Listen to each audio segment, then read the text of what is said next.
And we are going. What's going on with everybody? It is your boy Eric, aka Young God, coming to you live in the Green Dungeon, giving it to you real raw rugged. And I have somebody on the other line. I will let him introduce himself. Who do we have for today?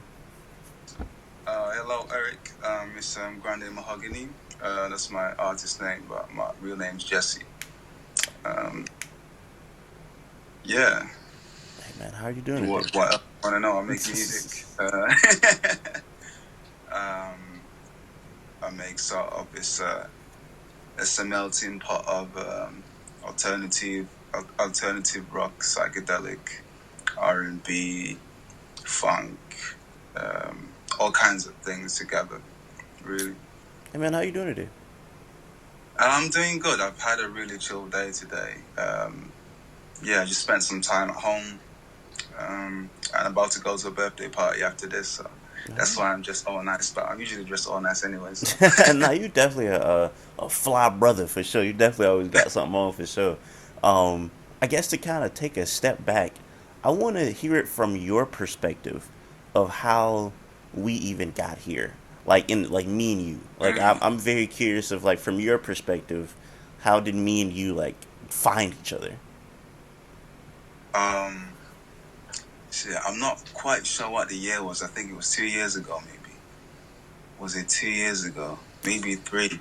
But yeah, I randomly got a DM from you on my IG.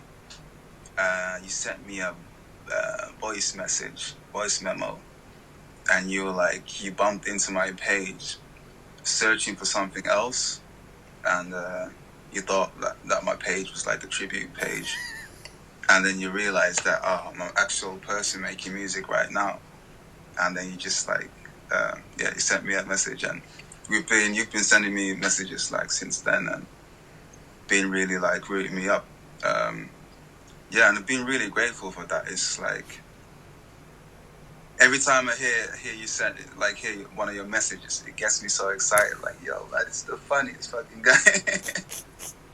I mean, that's pretty much it. What happened? It was the craziest coincidence because, like you said, I was looking for the brother of an artist I was trying to interview because the brother like helped ran the label.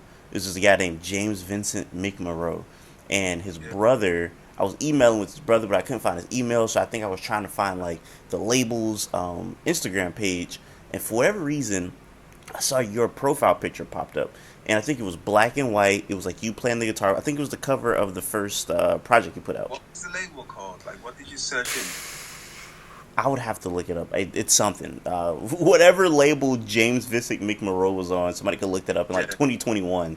It was that. yeah, But I think your profile picture was, like I said, your first project, black and white. It was like a close up of your face from the first project, black and white. And I was like, oh, this is like a tribute page to like an old 70s rock star that didn't make it. Let me click on this, see what they got going on. So I'm looking through it. I'm like, damn, whoever runs his page must love this nigga. They don't post about nothing but him. I'm like, this is cool. And then I started looking at stuff and I'm like, wait, is he alive? I don't think he dead. I don't think there's nobody from the 1970s. I was like, wait, what? So I'm looking through the music and I'm like, yo, this is hard. And at this time, I could be wrong, you only had like 300 followers or like 200 followers, for something like that. So it's yeah. not like you had a bunch of followers and the algorithm is just shooting me up or shooting you up to my search because you're this popular page. So the fact that I found you is like that's just beautiful. You know what I'm saying? Because it's Mm-hmm. like Mm-hmm. I feel like I my Instagram never recommends me from with people with like the following range that you had. So I'm like, let's go. So that's when I DM'd you, and it's just been history ever since. Like ever since then, I put everybody I knew onto your music. And what was that like last year, this year?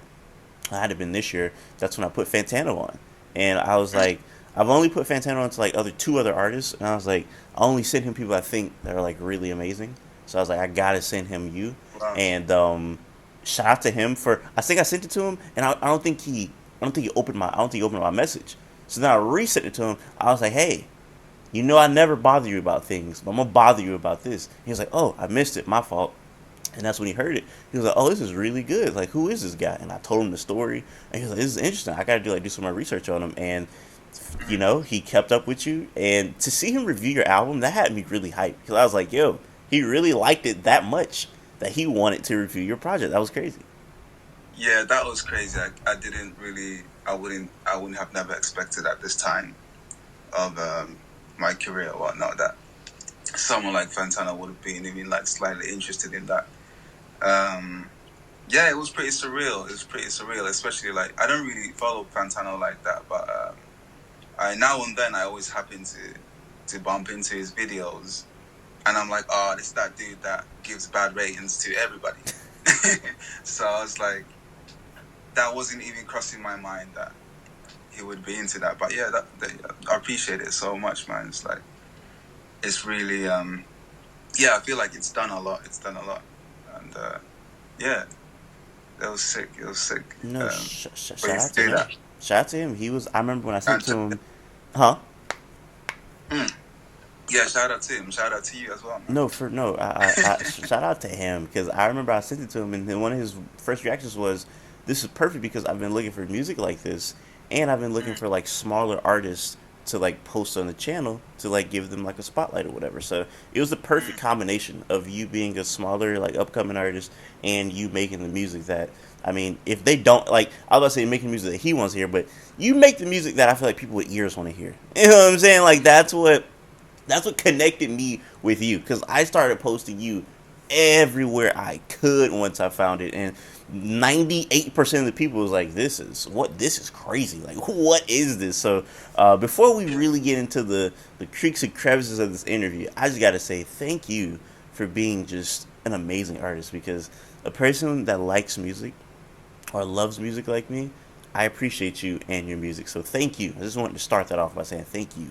Thank you so much. Appreciate it so much, man. No, for sure. When would you say that like you've started taking music? Or no, I'll take that back. When would you say that music started to interest you, in the sense that you wanted to start playing? So not just as a listener, but you wanted to be an active participant in music. To be honest, really, ever since I was a little kid, because like music's been in my life since probably since I was born. To say, because my parents, they've always really been into music, especially my dad. Just like listening to music. They don't play anything, but I got two older sisters that they play the violin and the piano, and they started playing when they were like 6. So I remember when I used to go pick my sisters up with my dad or my mum from the music school, and we used to wait around in the halls for like an hour or two, and I would hear all this music all the time since I was a little kid, like before primary school, and yeah, during primary school. So it was a no-brainer that I would pick up an instrument at one point, and yeah, initially I wanted to play the drums when I was in primary school, but that wasn't really an option. And then during the same time, when I was like, I don't know,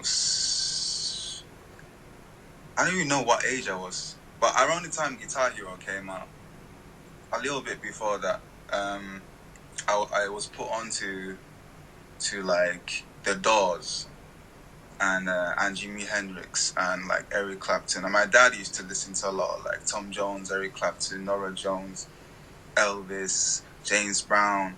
Then my mom would listen to like Guns N' Roses and like boy bands and like Tupac and Public Enemy. And then my sisters would listen to some indie from England. And so I was just this melting pot of music that was constantly around me. So I was like, yo, like I want to do this shit. I want to play music. And yeah, it really started early on. And we're talking about culture, so I kind of even want to take another step back because, excuse me for like my ignorance. I like to think I know a lot of history, but you know what I'm saying, I be out the loop sometimes. How do black people end up in Finland? They don't, man. I mean, it's weird. Like they're actually, yeah. Most people that get to know me, they're like, wait, that are from Finland. Like, wait, there are black people in Finland. Um, yeah. I mean, there hasn't been black people in Finland for a long time. Probably like since the 80s only, or like 90s was a wave of like immigration that happened over here. So like Finland's not really the most multicultural place that you could think of. But yeah, my parents, they're from Ghana, and my dad was trying to find somewhere to go, like to get work and to study, and I think one of the options was either the States or Canada, because we have some family in the States, but I don't really know them, and I have some family in the UK, but I don't really know them either. But yeah, I don't know how my dad ended up coming to Finland because someone he knew came here, and you're like, hey, there's work over here, and then yeah, that's like the end of that, and then I was born here with my sisters, and yeah. So we were talking off camera. You were saying you've never been to America, and Yeah. something that you hear in America a lot from black people just all the time, that like, man, we leave in America. You know what I'm saying? Like, this racist da da da is too crazy. My thought, and I you can't really compare the two because you've never been to America, but I want to hear perspective from over there. I'd be like, bruh, we already know what the racist like landscape is in America. I feel like we go somewhere over there, they don't even know that you're not supposed to be racist. Like, they still stuck it back in the day. Like, they don't even understand, like, oh, being racist is bad in certain places. So when using somewhere like Finland, how is the racism? Is it a lot of it? Is it not a lot of it? From your perspective. There definitely is a lot of racism in Finland. But the racism in Europe is a completely different type of racism that you get in the States. Obviously, I've never experienced it, but hearing from a lot of people and reading about it, it's a very different type of racism. But over here in Finland, it's like in Finland, people in general are really timid and sort of to themselves. They don't really. The social culture in Finland is really awkward. And in the 90s in Finland, racism used to be like straight up. You got a lot of racist skinheads walking about trying to just find any colored people and kick their heads in. But then that sort of era died, and now it's just really sort of silent racism. A lot of just like weird shit. Like, it's racism, but it's just really like, what the fuck just happened? It's not like nobody rarely comes up to you and like calls you the N-word or like has the balls to say something to your face, but it happens in so many different ways. Yeah, you can definitely feel it if you come here, but it's definitely better than what it used to be when my parents were here. But yeah. Something else that I'm always curious about, because I feel like as an American, we are just so like American minded. Like, you talk to somebody from like another state, or not another state, but another country, and they're like, "Oh yeah, like we learned a lot about American culture through TV or through school or y'all history, da da da." Yeah. And one thing that I'm always curious about, if like other countries learn about us in school, do you guys learn at all about like American slavery? Yeah. But to be fair, um, because so my family moved to England when I was 11. So I wasn't here during the period that you learn all of that. So I'm not quite sure what the curriculum is over here.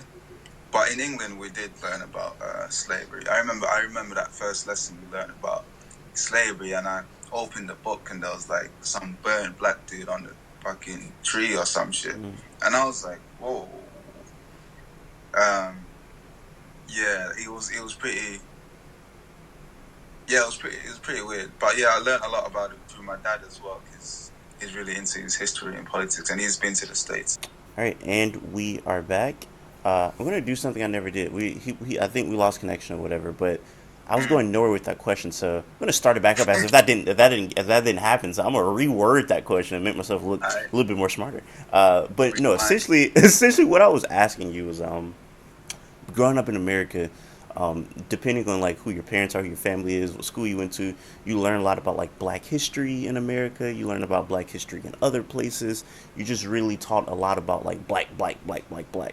Growing up in Europe, in a European country, excuse me, rather if it's Finland, the UK, or whatever, what do you experience that same knowledge of self? Like, what is the Black experience? Is it a lot of like learning about Black history? Do you have to do that on your own?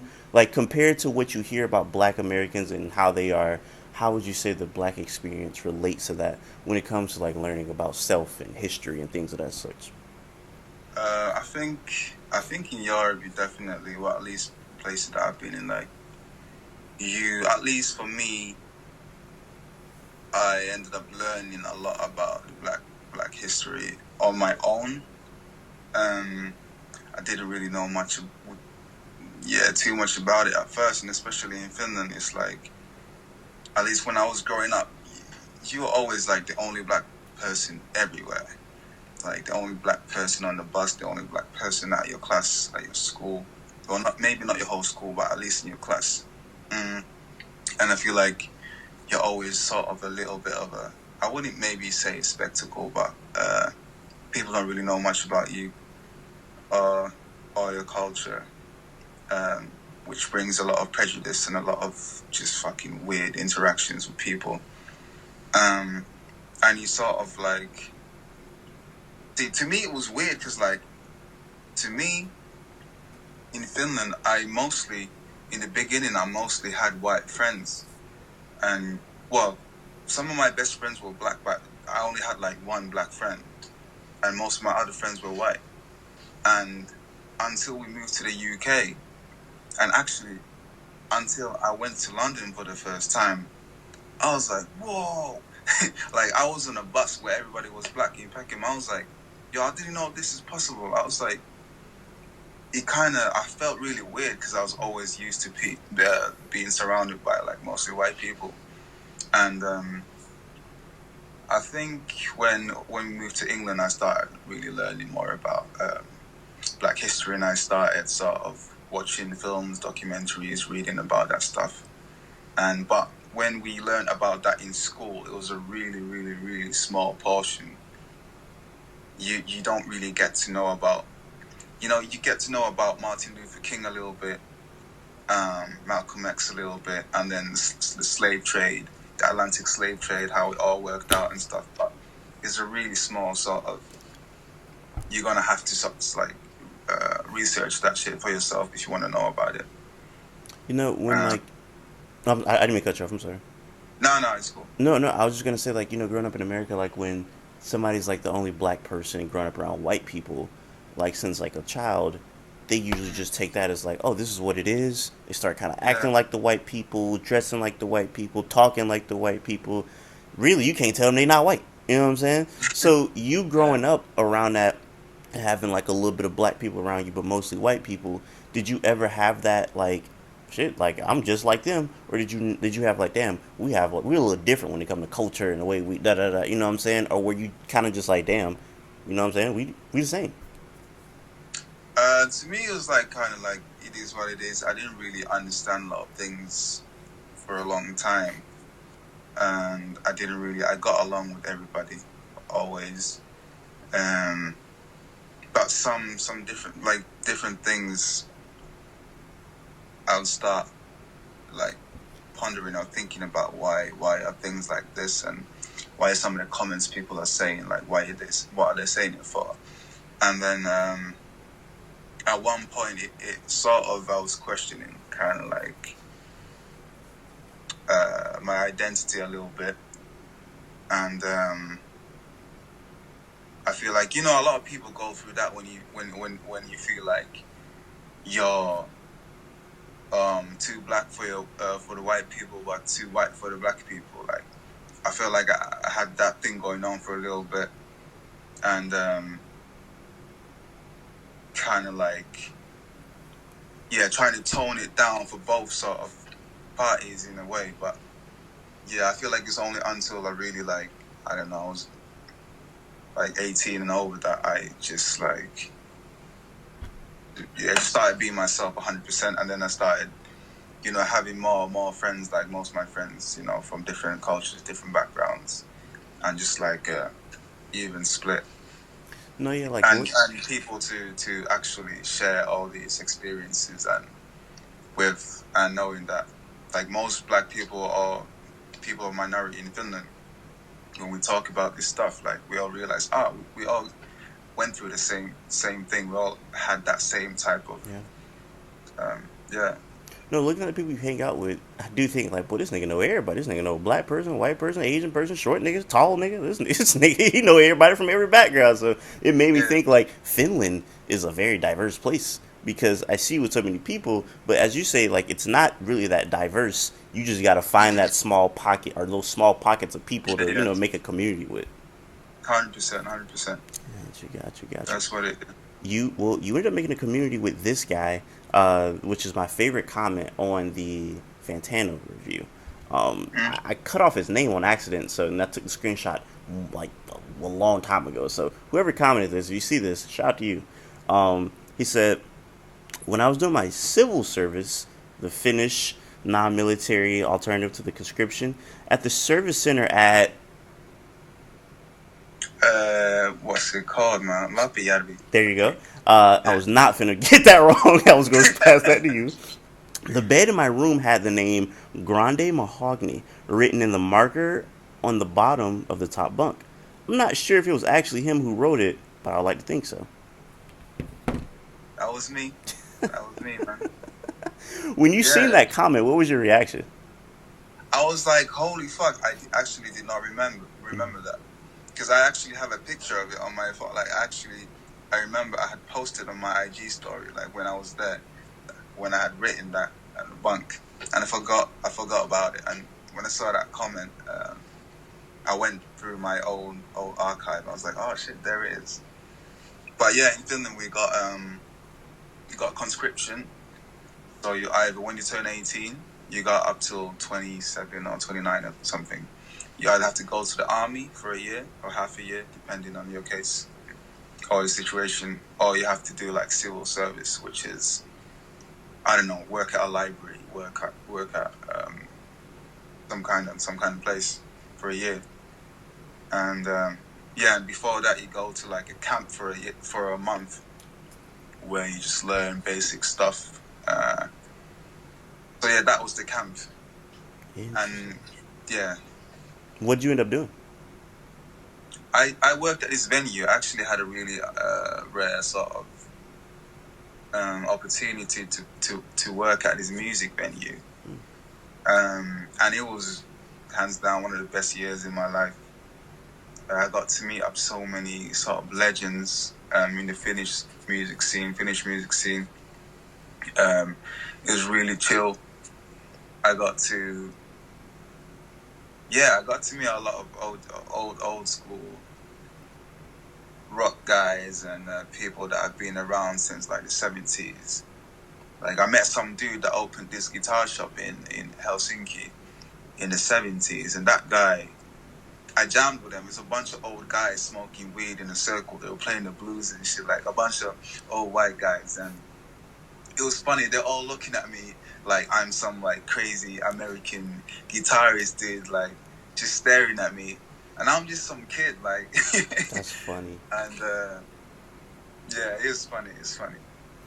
That's interesting. I've never once again, like I said, I feel little gaps in my knowledge on like different cultures. But like with the conscription thing, if you do like a social service, do people ever like enjoy it so much that they're like, I actually want to stay here longer than a year or two, and they end up doing that? Or is it like a deadline? No, you actually have to leave after the year period.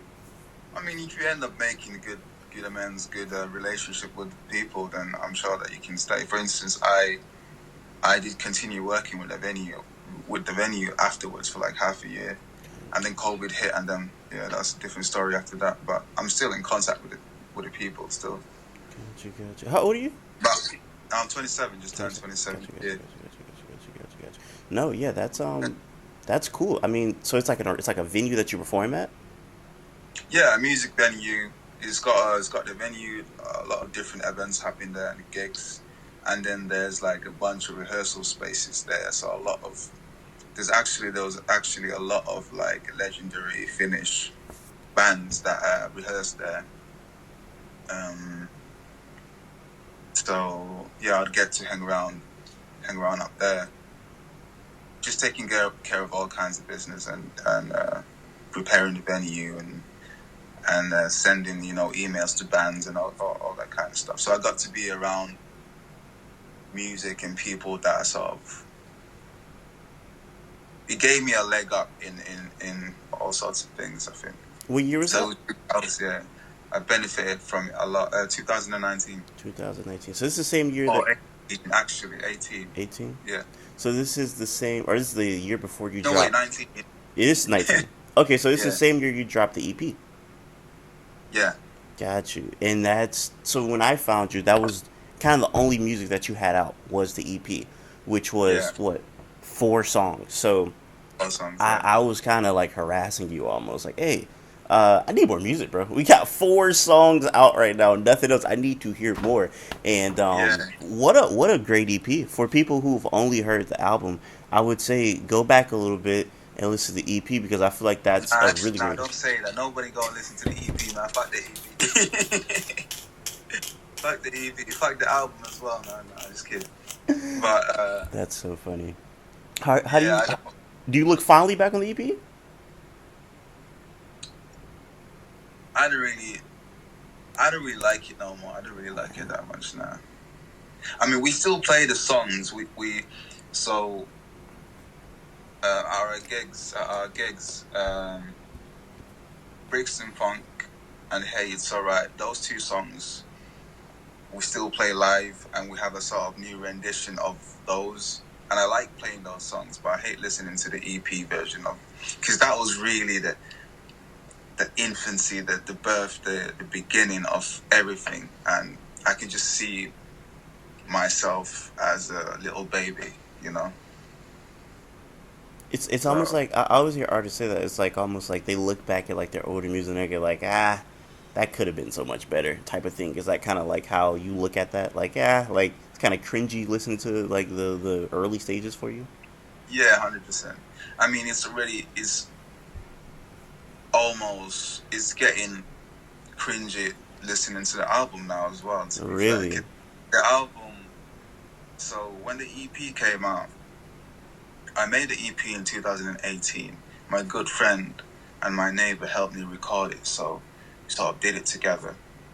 And came out in 2019. And when I released the first single, people were like, it got a lot of attention in Finland, and I already got asked to play like festivals, or at least 2 festivals. And I didn't really think about it. I didn't really have a band or anything to play live. So then I was sorting that out, and I got a live band. Then COVID hit, and then I was like, fuck, people are actually wanting to hear more. I didn't really expect it to sort of catch on to people's ears so quickly. So then I was like, okay, shit, I gotta make some more songs. And so then I just started making songs between 2019 and 2020. And then I made the demos and then started recording 2021 to 2022 or 2023. So the songs are actually from 2019 to 2022. There's 2 songs on there that are from 2023. So they're really sort of, that was really, yeah. And I just only got to release it this year. Gotcha. So I'm already like way ahead. So the sound's already like, I'm already way ahead. So listening to that now, it's like, okay, I'll let it loose, but I can hear like, that's from like 4 years ago. So we don't even really know what you're on now because. Nah, you don't. Gotcha. That's But crazy. yeah. When did you make Angle of the Dangle? 'Cause I think that was like the first single you put out. That was the first song I made after the EP came out. That was in 2019. That was in like September 2019. Got you. So that's like 5 years ago, like you said. That's a long time ago. That's half a decade ago we made. That's crazy. Yeah. Great song by the way. It's the angle of the day. It's such a good song. What else did you put out? Put out Crack No Mo. Shout out to Crack Mm, No Mo. I don't yeah. smoke crack no more. I don't smoke crack no more. That's such a great song. Such a what inspired y'all making Crack No More? Um, yeah, that was my a friend of mine who I don't even remember how it started. We went to jam. We went jamming, and we just started saying some random words. I was playing the guitar, and it was singing, and we just started saying these random words, and we were low key like talking about this spot, this chicken spot that we always used to go to, and he was like crack. So that's like one of the metaphors to that song. But then you can take it in any kind of way, really. Because that shit was so addicting. It was like, we gotta stop eating that shit. But yeah, that's how that came about. No, it's definitely a recovering crackhead out there that's like, boy, this Yeah. that shit. It's a nigga that's really feeling that right now. But no, then we just hop right into the album, which, like I said, it's funny to hear that you're kind of like, all right, bro, I'm kind of over this. I'm not. Mm, You know what I'm saying? As somebody who first time hearing this music in 2024, this is like I make an albums of the year list every year. This is going to be on my album of the year list. Um, it is something that I played nonstop. Everything on here is so good. The first thing I do want to talk about because it's like kind of in my head right now is the ending of Shades Ebony.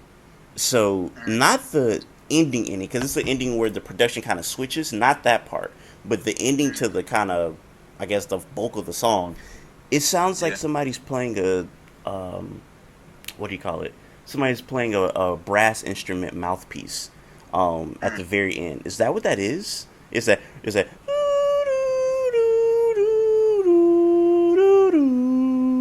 but it's like a it sounds like a Uh, mouthpiece. I don't know if you know what I'm talking about. yeah, I know what you're talking about. It's a vocal, but it's just pitched down and distorted.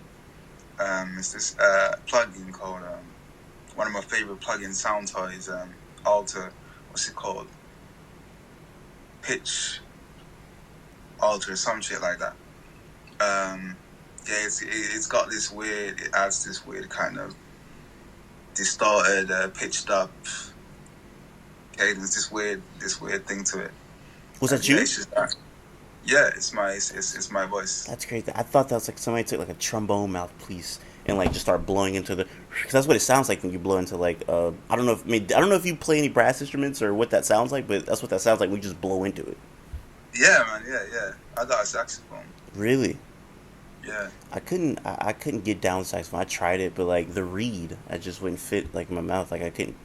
I don't know. It didn't work. But like I could play like brass instruments. So, Yeah. yeah, that I was like that's hard. I was like I don't think I've ever heard anybody just blow into a what's the name. It's a similar sound. Funny enough, on what do you call it on backseat freestyle by Kendrick. There's a part where it sounds like somebody's playing like a brass like mouthpiece, and that was the Yeah. only other time I ever heard that like in a song. So I was like, wait, did he do that? So the fact that that was just your Uh, voice, that's very like yeah. that's different. That's hard. I like that. That's hard. Yeah. There's this one song that I made. I actually can't wait to release it, but it's only a really short song. But there's one bit where I use it again, but in a little bit of a different, harsher way. Which every time I showed it to someone, they're like, "Yo, what the fuck?" I can't wait for you to hear that one. Hey man, I'm not gonna lie, bro. I feel like you know what I'm saying. Maybe I'm overstepping my boundary. I need some unreleased, bro. You know what I'm saying? I don't care what these other niggas here. I need the unreleased, bro. You feel me, dog? You got my number now, hey man. I'm gonna need some of that unreleased music, man.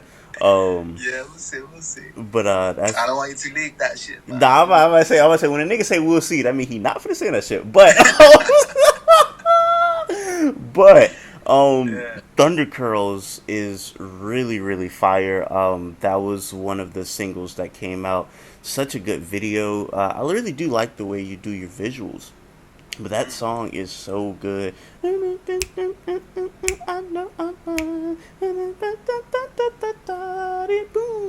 Like that's so good. And like producing that, who is all on the production of Thunder Curls? As in music side, or what? Yeah, yeah, just the music side, Music. just the production side. Like, who's all contributing to that specific song? So it's mainly just me and my friend Gusto, or you can call him Papa Kaz. Um, it's just us. Just y'all two. Nothing. Yeah. It's so much going on that song. I feel like in a lot of these songs, it just feels like it's a lot going on. To find out just like y'all two, that's cool. I guess kind of like not talking about the vocals and just producing the music. How much do you enjoy that? Like the music that goes in. So you know what I'm saying, before you even lay any vocals down, how much do you take Mm. pride into like crafting that? I love producing. I love listening to producers, and I love listening to sounds and everything in like different albums. I always like pay attention to drum sounds, guitar sounds, space, and like I like geeking into like mics and stuff. But I don't feel like I'm the best at producing. I sort of know what I want to hear, and like in this case, when we made the album, I made the songs, and I made some demo versions of them, and then I'd re-record them at my Gus's house, and then we'd sort of mix it to sound like the way that I really wanted to sound like. I wasn't really good at mixing or that stuff back then. I feel like right now I'm way better at it, and I can actually get sounds that I want to hear easier by myself. But I'm really interested in producing, but I just haven't really gotten that deep into it. But yeah, I have a bunch of ideas all the time, like when I'm making songs. No, and even a song like tell me if I'm saying this right. Is it Garden Safine? Mm. Is that am I saying it right? Yeah, Garden Sophie. Garden Safine is That was actually, by out of all the songs, production wise, that's probably like the worst.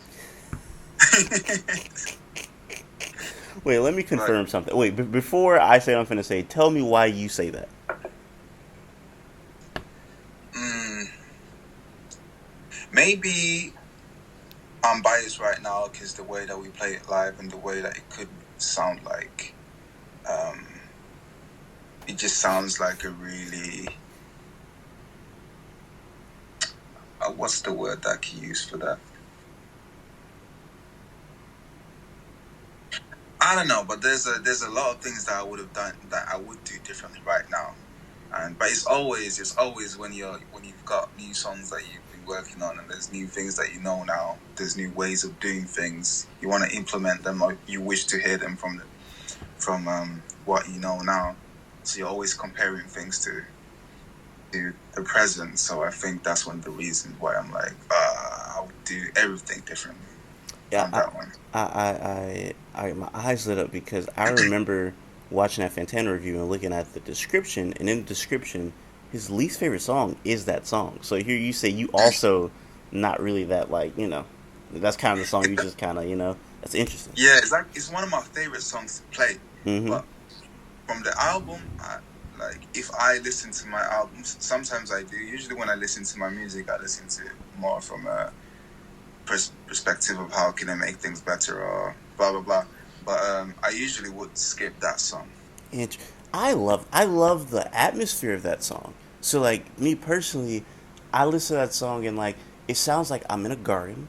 It sounds like I'm like around like a lot of pretty colors, flowers, leaves, Mm. trees, birds coming, and like the way the atmosphere of the song sounds, it sounds like I'm in like a paradise. The sky, like it's like it feels like I'm in like a riverbank and there's like it just feels like a freaking deer's gonna come out and give me a high five. Like it just feels like a very beautiful song. So to hear Yeah, you say like you skipped the song is interesting because I feel like you that's if I'm being real, I think that's the most beautiful sounding song on the album where it's like damn, or not even beautiful, that's the most pretty sounding song. It just sounds pretty. mm. So it's interesting to hear that. I would love to hear how you play it live, to hear like your newer take on that song. Yeah. I'll love Yeah, you should. Shit, well, Is there any when we recordings of you end up playing that playing live? over, what? Is there any recordings of you playing that live? Yeah, 100%, 100%. Gotcha, Yeah, gotcha, shit, gotcha. I can send you if Yeah, you. I'll try to look for some. yeah, yeah. It's No, a whole different atmosphere. It's like, really. that's what usually when we play that song, people get really like, oh, they get really. I notice the atmosphere changes to something really, um, yeah, really emotional. Really? Okay. Well, shit. I can't wait to hear that. Because there's so many Yeah, different sounds. Because "Bop Your Head Till It Drops" sounds nothing like that song at all. That's a completely yeah, different type of mood. That's a little bit more. I don't know. Would you say like almost like hard, like a little bit more grittier? The way the way it sounds. I love that song. yeah. I That's feel like probably my favorite one. that's your favorite. Why? Yeah. Um, it's just got this sort of. Mm, I don't know. It's just got this energy, this ballsiness that I really sort of like, and this sort of, in a way, when I came up with the riff, I was like, oh, this reminds me of some '90s Britpop or like trip hop kind of stuff, and so I was making it with kind of like that in my mind, but it didn't really. That necessarily doesn't sound like that. It became something different, but it's got like the most sort of like when you enter a room and you're like, hey, like I'm here. It's got that sort of vibe to it, and yeah, I like that one. No, that's a really good song. It's that like you said, it has that like just that.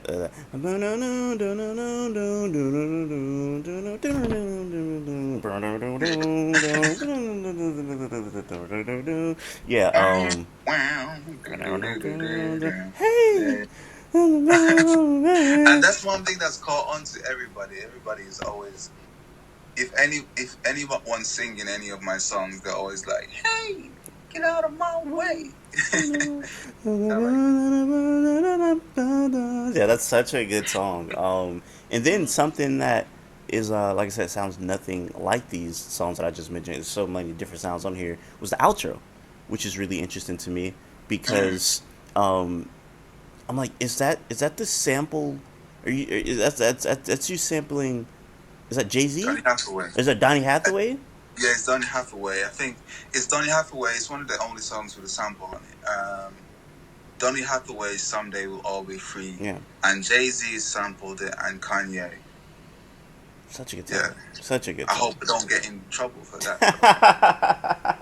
I was like, I don't think I'm sample to here because all those songs are really huge. So I was like, if they would have found it, they Yeah, would have already found that. But yeah, yeah, no, yeah. that I didn't know if it was Jay Z because the way it sounded on the Jay Z song was like, I don't know, it sounded like slightly different than the Donny Hathaway, but that is Donny Hathaway Yeah, though. Someday we'll all be yeah, free. Okay, okay. yeah. It's like actually, I can't remember how long it is. It's a pretty long song, and there's just this small part where that and yeah, That's such a beautiful song. yeah. It's a really beautiful song. Goodness It's really gracious. good. That's one of those songs where I listen to it like that Donny Hathaway song, and I'm like, yeah, I don't think we're making music like that anymore. Or Mm-hmm. if we are, very small few people making music like this right here because that's a special song right there. Yeah, yeah. That's yeah. Those guys were one of a kind. Like Donny Hathaway, Marvin Gaye, all that lot. Um, yeah, they did some remarkable things. So good. What made you want to flip that? Um, I know I was listening to Donny Hathaway, and I I'd heard the song before, and then later on I heard Kanye's. Like, I don't know if it was an unreleased song, but it was one of the songs that he got in trouble for. It was, the lyrics were really like anti-Semitic and talking about like Hitler and all that shit. And I remember I was listening to the song like, all right, what's the song that everybody's talking about? And then I heard that bit in that song, one Wait, or was it in that song? I can't remember. But anyway, the sample, I was really, it really took me somewhere. I was like, this sample is so fucking good. And then I was like, let me see if I can make something out of it. And yeah, the outro was actually, I had made a whole different outro. It was like an instrumental guitar piece that had the same type of emotion. And then like last minute, I was like, I want to change it, and then I made that. Yeah. Such a good outro. Like I said, that I think as people who know the song, it's like it sounds familiar, you know. So it's like, oh, that's a familiar sound, but like with a different spin to it. So I really Mm, do think you did a really good job with that.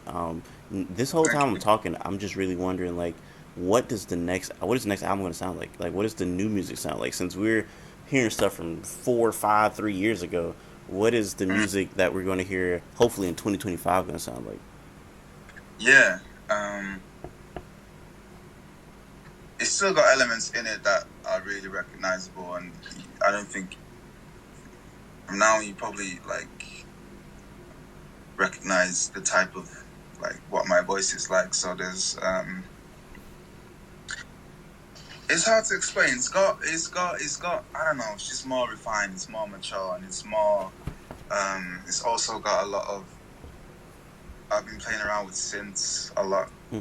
They really fuck with like synths and modular synths and just weird sounds.